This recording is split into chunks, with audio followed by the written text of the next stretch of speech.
in beautiful Zagreb in Croatia, in a gorgeous cinema.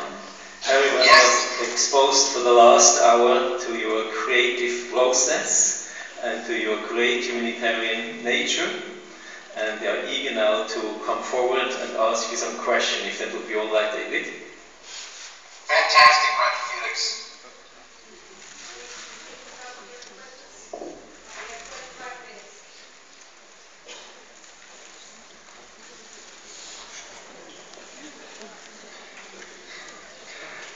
Good evening, David.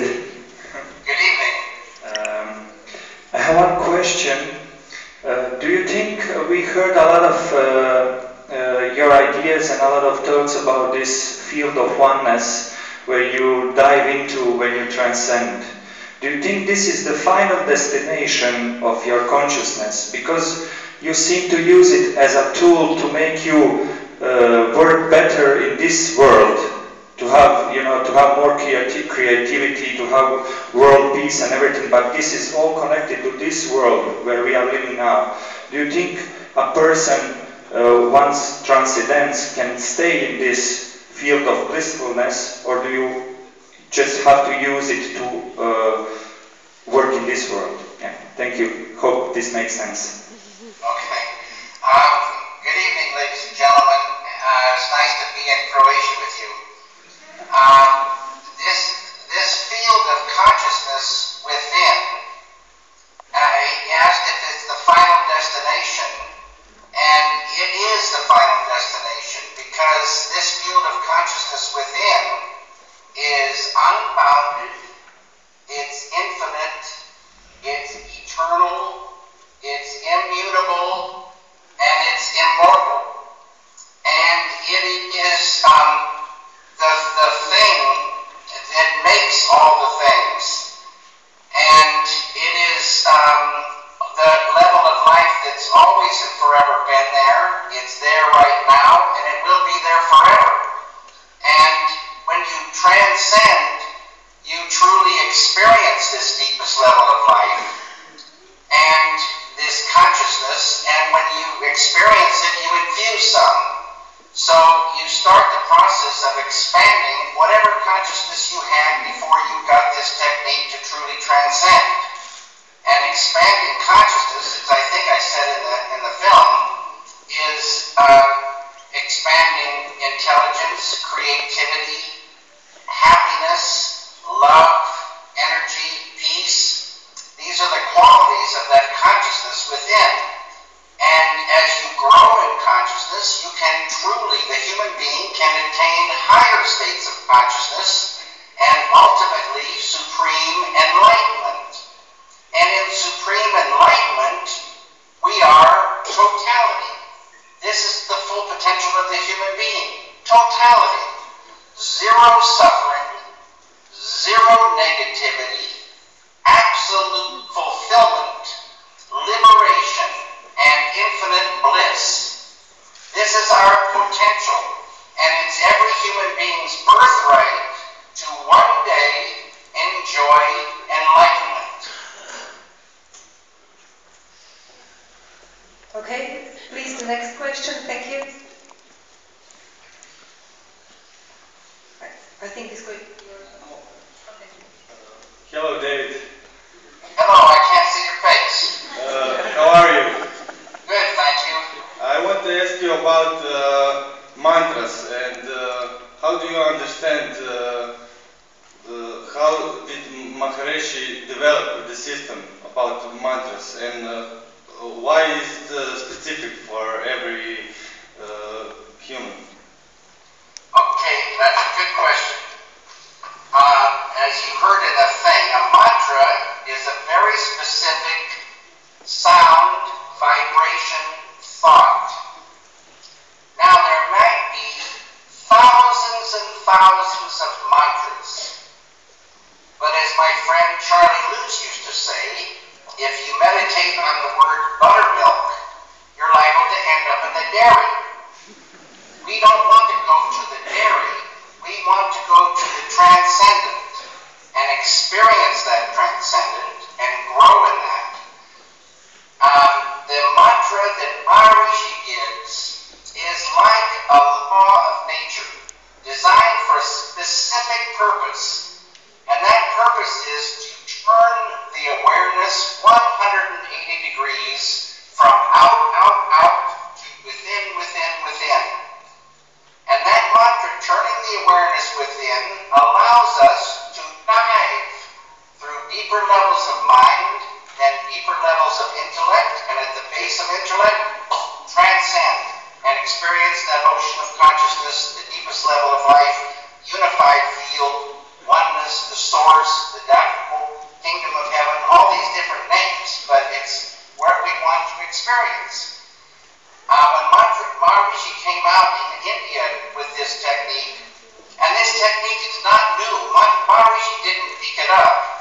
Maharishi belongs to the tradition of Vedic masters, and these people come from time to time throughout the long corridor of time to revive this Vedic knowledge and these Vedic technologies so that people can truly transcend easily and effortlessly and truly grow in that and truly enjoy life. So there were many mantra forms of meditation, and Maharishi was wondering, why aren't these things working?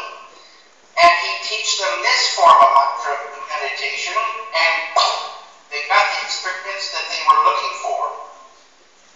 Many times in the history of the world, you know this, things come out in their purity, they work very, very well. But in time, somebody comes along and says, oh, it would be better if we did this, or we should take away this, or add that. And the things stop working, and people will walk away from it. Transcendental meditation right now is being taught in its purity. It works. It will take you from the surface to the deepest level of life easily and effortlessly. It's not hard work. Any human being who can think can do it. Life just starts getting better and better. Because as you heard, when you start expanding this consciousness, all those positive qualities from within, negativity starts to lift away. So you want a mantra that will get you to the goal easily and effortlessly. And how come it works? Because when our awareness is turned within, the nature of the human mind, they say, is always wanting to go to greater fields of happiness. As you dive within, each deeper level of mind has more happiness. So the happiness is like a magnet. It just pulls us in, and out we go, or out we go, or within we go.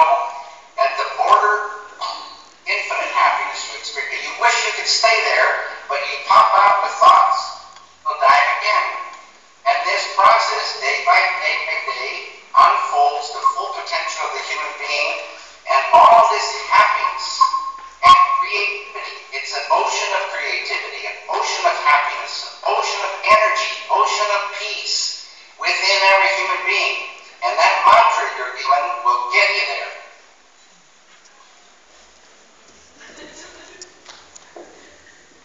Hello, David. Hello.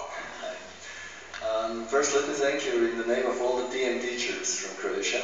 You are making our life very easy and very beautiful because we are using all your materials from your Change Begins Within campaign and other videos. So it's really beautiful in introductory lectures to it. So I have two questions for you. First, you are meditating about 35 years, if I calculated right. 35. 40 years this summer. Oh. So you are making films almost as long as that, or longer than that?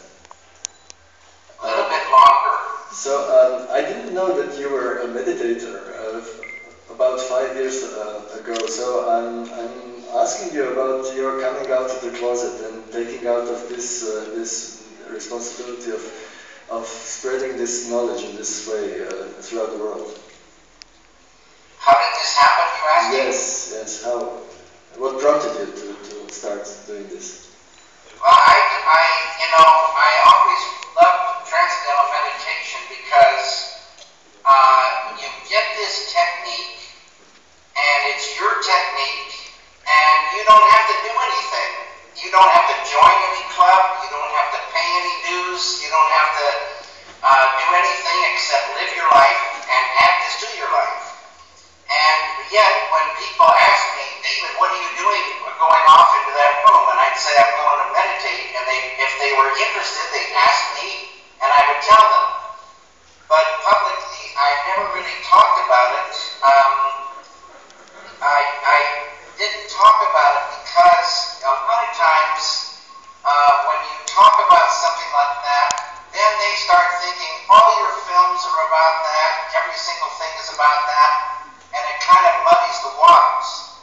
But when Maharishi came out with this peace-creating technologies, and I heard about them, I thought, oh, this is so beautiful. We're going to have peace within weeks or months. But nobody believed this, and probably rightly so, because people have been talking about peace forever. But here was a technology that I thought really was something that should be talked about and try to explain how it goes.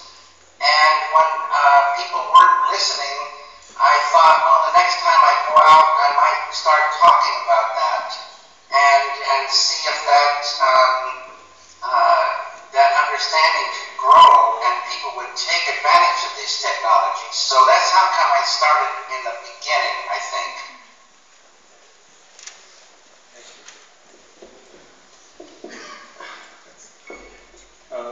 Hello, David. Hello. Yeah, I was just wondering, how often do you watch other filmmakers' works, other films? And did you saw some interesting films in the last couple of years or in the last year? Some new movies that you like? I always, I love making films, but I don't watch too many films. And this year in particular, because I got a new little baby girl, and we got to keep the house kind of quiet, and I haven't been able to watch things that I want to watch them because of the sound, problem. So I haven't seen any films recently. I can't remember. I just saw, because I have a screening room, I just saw Barry Lyndon by Stanley Kubrick. I'd seen it before, but my son had never seen it, and we had a screening, and that is a truly great film. We all love watching that.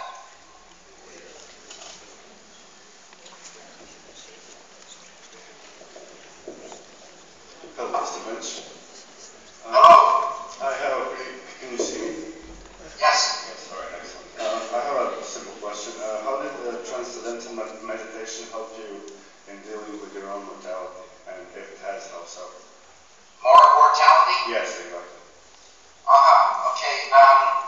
In the Bhagavad Gita, it says, a little of this relieves great fears. And you think about it, there's so many things to be afraid of in the world. And so kind of a miraculous thing happens when you transcend it, every day, this happiness growing, and a bigger picture sort of starts forming. It's kind of amazing how it does, little by little, give the feeling that everything is okay. Everything is kind of okay. Even though when you turn on the TV, there's trouble, so many people suffering everywhere,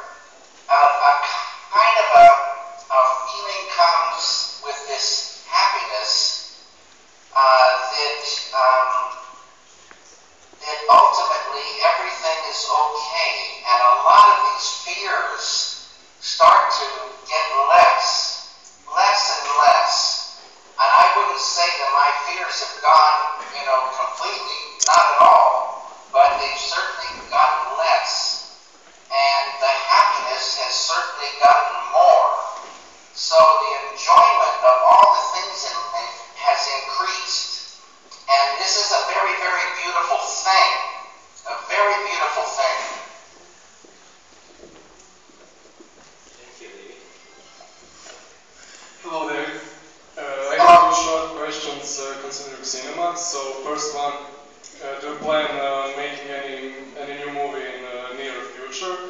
And second, who is the director or some directors that are still alive and making movies that you like? Okay, I might be planning to make a film. I might be planning to make a film. And I like Marty Scorsese. I like Aki Kaurismäki. I like Werner Herzog. I like, let's see, who else? I mean, I like a lot of directors. I think I have great respect for directors. I know what it is to make a film, so I pretty much like anybody that goes out there and does it. But let's see. You know, I have respect for Paul Thomas Anderson and let's see. I have respect for a lot. It's okay, thank you.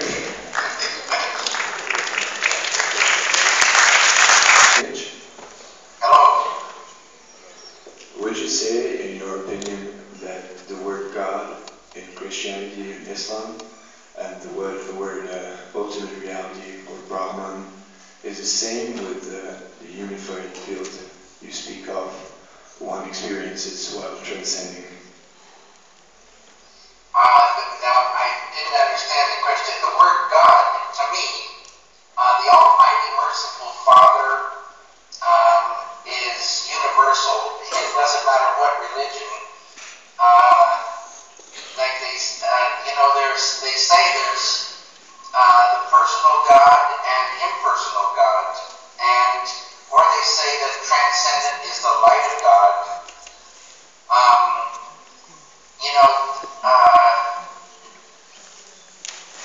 I would say that I always say, like I think I said in there, that all the great religions to me are like rivers going to the one ocean, and that one ocean is the totality, and that one ocean has a face and has all of everything, and it will be the same for all of us ultimately to know that and like they say, be one with that. You bet.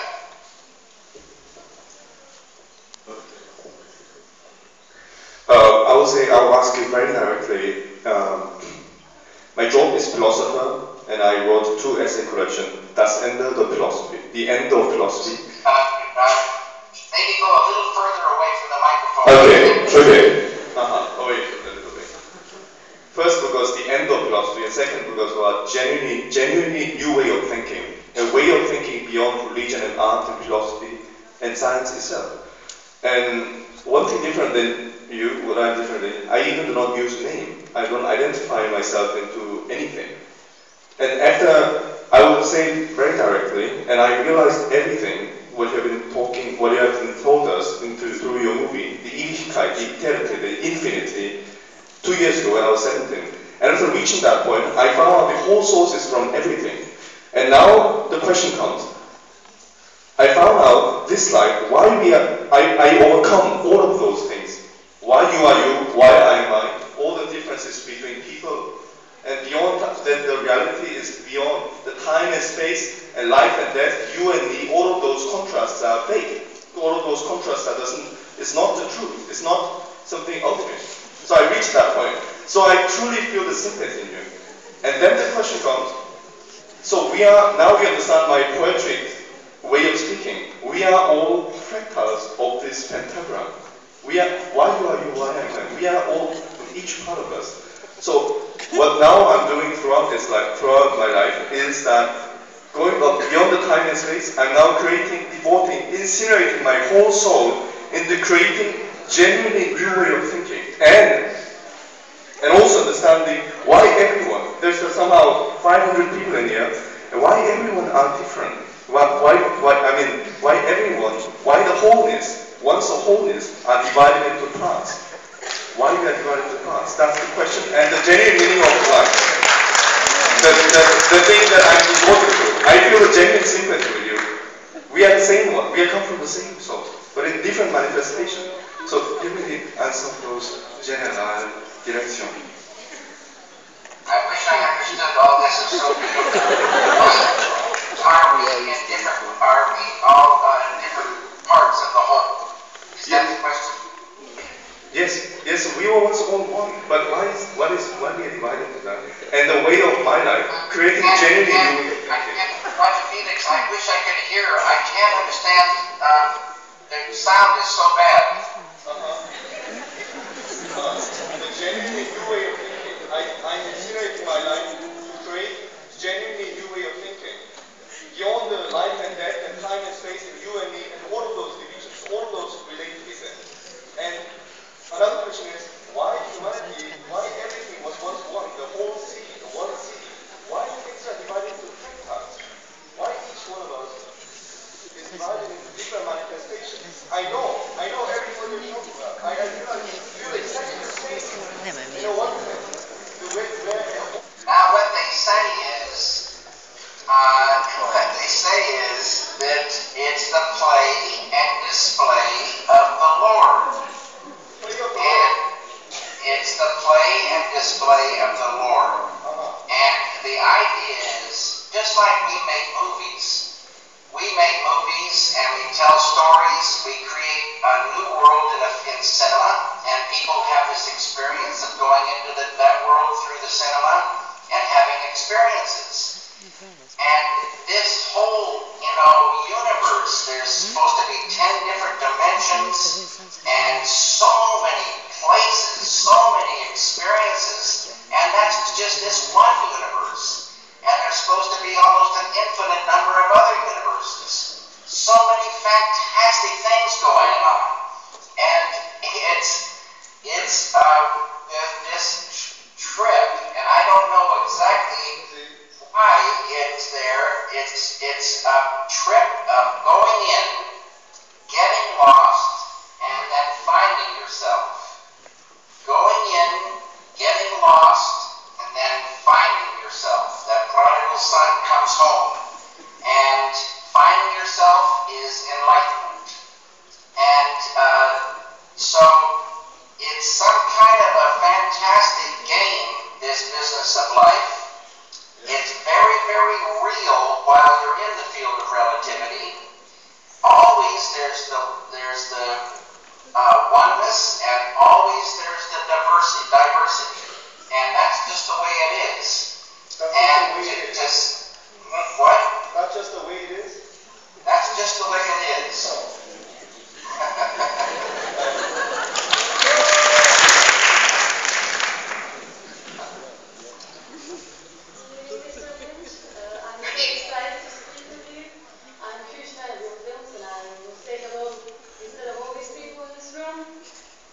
I have a question about new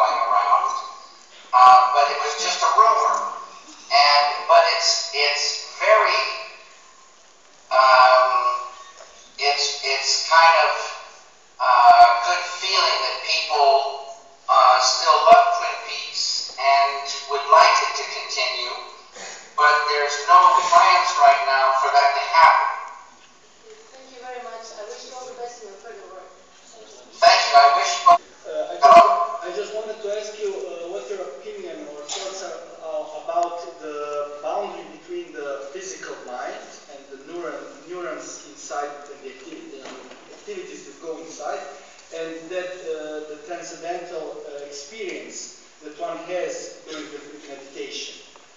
Where do you see the boundary and how do you bind them together? That's a very good question.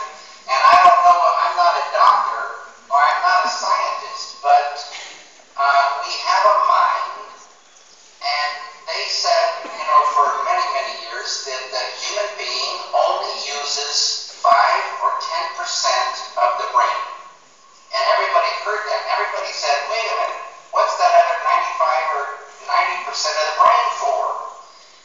And now a very beautiful thing has come out. On the EEG machine, when a person truly transcends, they see this fantastic thing. The full brain lights up. They call it total brain coherence. It's the only experience, transcending is the only experience that does that. Any other thing we do, we paint a picture, it uses this small part of the brain. We do physics, it uses this small part. We do mathematics, this small part. We speak, this small part. We play the piano, this small part. Here's an experience, transcending, full brain is engaged, total brain coherence. It tells you something about the relationship of the human being to this field, the transcendent. And this coherence in the early stages of meditation, it kind of goes away. You transcend again, the coherence comes back, and more, the brain retains this coherence. And this gives rise to higher states of consciousness, where it's like a brand new ballgame. So it's a marriage between the physical and the transcendent that produces the magic. You have to have the physical brain, but you need that experience of transcending to really unfold your full potential. Thank you. Hello. So, you're talking about your creative process, how you catch an idea, how you develop this idea, how you fall in love with this idea, and how this idea ultimately transforms into a movie, which you also fall in love with, and each movie is a world, a unique world of its own. So I was curious, first, is there some world that you made that you most fell in love with? And do you ever plan to revisit some of those worlds? I'm not asking about revisiting them. I'm asking about any form of revisiting. Sure. That's a good question. And this world of Eraserhead, my first feature, it's a world that I love. It doesn't, exist really except in cinema, in a kind of abstract way in my head, but I love this world, and of all the different worlds, that one has like a pull. I like to mentally go in that world, and if ideas ever came to go back into that world, I would love to go there.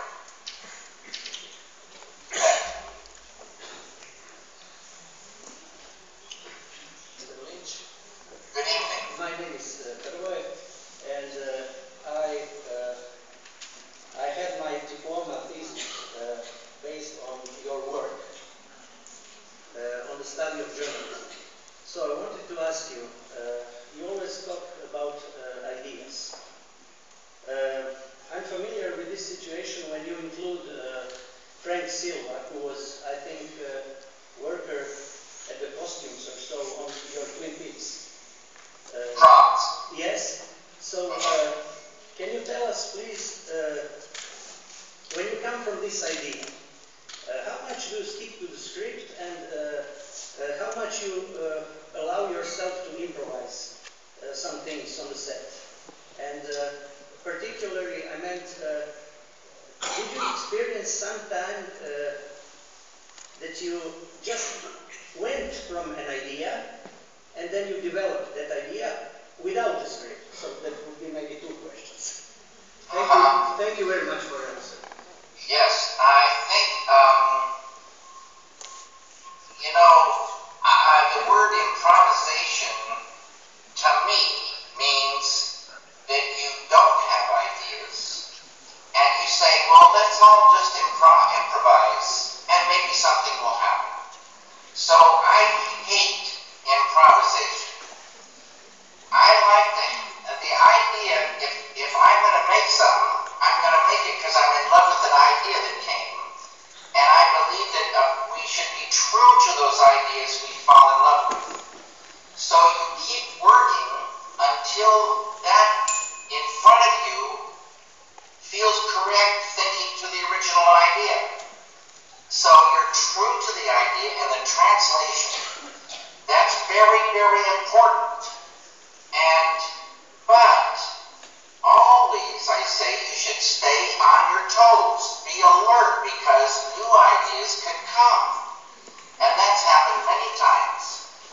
You're going along, following the script, staying true to the ideas, but here comes some strange thing that conjures a new idea. Now, maybe that new idea is going to go into this thing you're working on. Or maybe this new idea is for something in the future. It doesn't fit here. But always, anytime, ideas can come. But when they come along, lots of times they come to me anyway, like with Frank Silva. All I remember is I had a picture of Frank Silva because he was the property man. He was in Laura Palmer's bedroom rearranging furniture. I was down on my knees working on something on the rug or something, and I wasn't even looking at him, but some woman said, don't lock yourself in that room, Frank, because he had just moved a big dresser of drawers in front of the door. And I suddenly had this picture of Frank Silva in that room. And that little picture started unfolding some ideas. And so you don't know exactly how it's going to happen. That could have been the end of it. But certain other things happened that a string of ideas came and the character Bob in Twin Peaks was born. And if I'm correct, you saw his reflection in the mirror, is it right? That was later that night. First I went into the room and I said, Frank, are you an actor? And he said, well, yes, I happen to be. And I said, okay, I don't know what you're going to do, but you're going to be in this room. You're going to be in this scene some way. And the way it happened was we were just going to pan the camera across an empty Laura Palmer room. And we did 2 nice pan shots. Then I said, okay, Frank, you get down at the base of the bed and hold on to the rug and just freeze. And we did a pan shot. I didn't know why, I didn't have a clue. So then later that night, Mrs. Palmer, very distraught and sad, is on the couch. And we're shooting her, and what's happening in the scene is she is suddenly seeing something in her mind's eye, and she's supposed to get up and scream. And so the operator has got the wheels, and she's down there, and all of a sudden she sees this thing, and she pulls up, and he follows her up perfectly. She screams. I said, beautiful. And Sean, the operator, said, no, David. And I said, what's wrong? And he said, someone was reflected in the mirror. And I said, who was reflected in the mirror? And he said, Frank was reflected in the mirror. When those kind of things happen, it makes you wonder, it's such a gift, things come along. They seem like accidents, but really it's like Christmas time.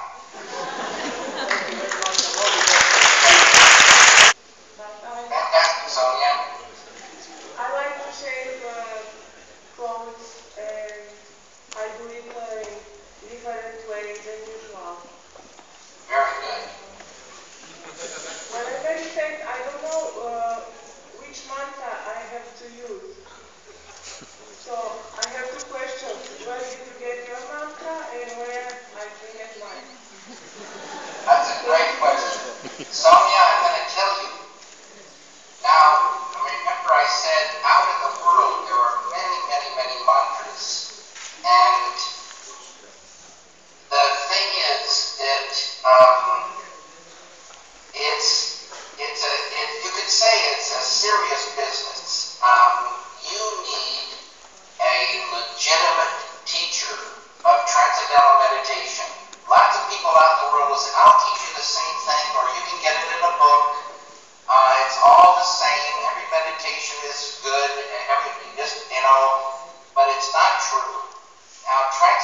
meditation is an ancient technique brought back for this time by Maharishi Mahesh Yogi. And in transcendental meditation, you're taught one-to-one. It takes about 4 days, about an hour and a half a day, and you are taught how to meditate. You're given a mantra, taught how to use it, and your questions are answered. And when you finish after the 4 days, you know how to meditate properly. Your questions have been answered, and now you have this technique for the rest of your life to unfold your full potential. And anytime you might have more questions, you can go back to the teacher, get your meditation checked, get your questions answered, and on you go. And then all you have to do is stay regular in your meditation. 20 minutes in the morning, 20 minutes in the afternoon, and then go about your life. And you will find that happiness grows in you. And you will find that the negative things, the stressful things get less powerful. And this happiness is like a flak jacket. It feels so good to be in the body. The world looks better and better, and you'll get some incredible new ideas for those coats. It'll be very, very beautiful. I already get this experience only by listening to my breathing. Sonia, now listen to me. If you were on the EEG machine, if people could gain enlightenment by just listening to their breathing, we'd probably all be enlightened. And so you need to transcend. And I can, if this thing, transcending is the key. And that should be something that everybody remembers. Transcending is the key. If you get this technique, you will transcend easily and effortlessly every meditation.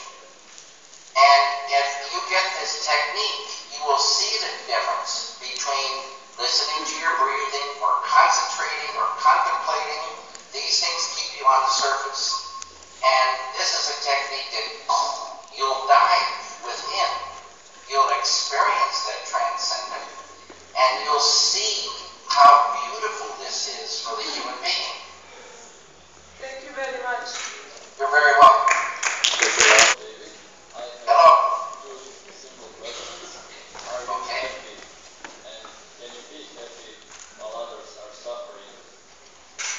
Yes, I am happy.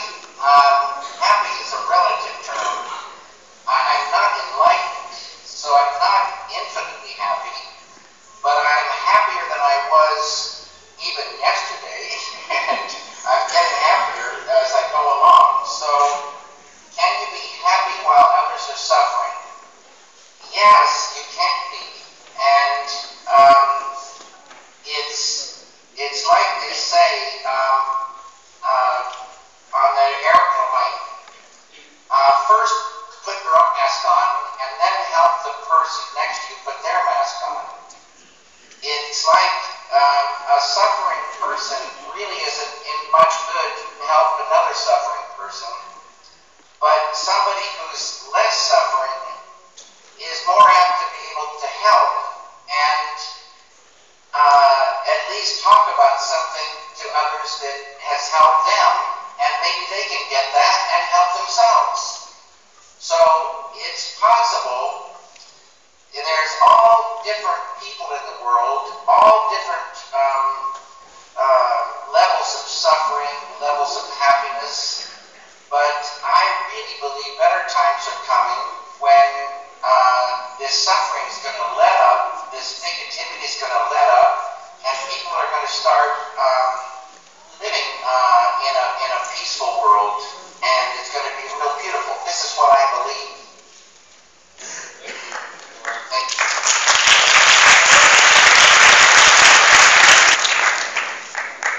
Maybe at the end of the film, you are enjoying a donut.